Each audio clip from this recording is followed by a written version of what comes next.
A new at 10 tonight, a 2 News investigation, the potential safety risks that all of us face due to train derailments. So here's a number that may surprise you. The Bureau of Transportation statistics say that on average, there are more than 1,700 train derailments every year here in the U.S. Yeah, that number is getting a lot of attention after 38 cars derailed and leaked toxic chemicals in East Palestine, Ohio. Utah is no stranger to derailments. Amanda Gilbert is digging for answers, and tonight she finds out what is happening here in Utah to try and keep us all safe.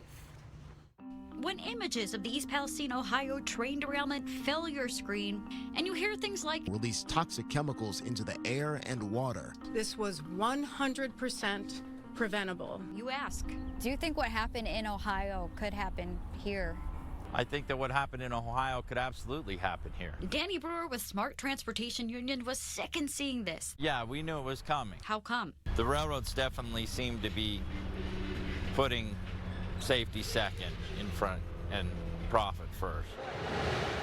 While Ohio's miles away, here in Utah, some cars went off the tracks but stayed upright in Salt Lake City back in March.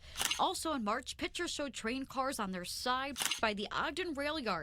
This derailment leaked magnesium chloride, which is not hazardous. We're lucky that that wasn't anything bad. 4 years ago, we showed you officials had to blow up a mess in Juab County to clean it up after a train derailed. Luckily, far from people. Brewer mentioned precision scheduled railroading, or PSR, as part of the problem, which he says means rail companies focus on longer trains and faster inspections. Not look at all the cars like the way they should. These bigger and longer trains, they block railroad crossings.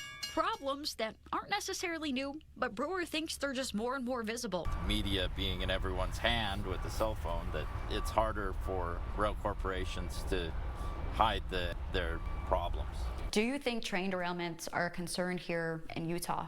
Absolutely. It's why Mike Schultz co-sponsored a new law this year, which will create an Office of Rail Safety in our state. When you hear the workers say one thing and then you hear Union Pacific say another thing, you know, it's a little bit problematic. And so having an independent state entity looking at that. This committee, run by UDOT and paid for by Union Pacific, will oversee concerns with the workers, the safety of the workers, working with crossings, making sure they're safe. Meanwhile, nationally, a rail safety bill is making its way through Congress to prevent more derailment disasters. And do you think things are getting better? I do. I'm optimistic. I think it's terrible when a big accident like that has to bring something that is so important to get fixed. Still, Danny believes railroads. He says they're the safest way. Radioactive material, oil. To get some things from here to there.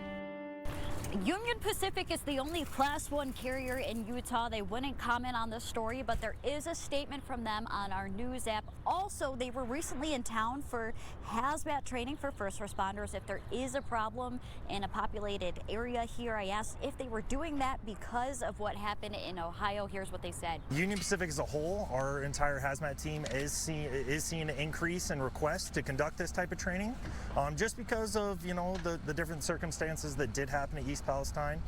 This is nothing new to us. Finally, that National Railroad Safety Act of 2023, if it passes, it would mean a lot of changes for railroad companies that would hold them accountable. If you want to read those changes, head to our news app. Senator Mitt Romney is a co-sponsor of that bill.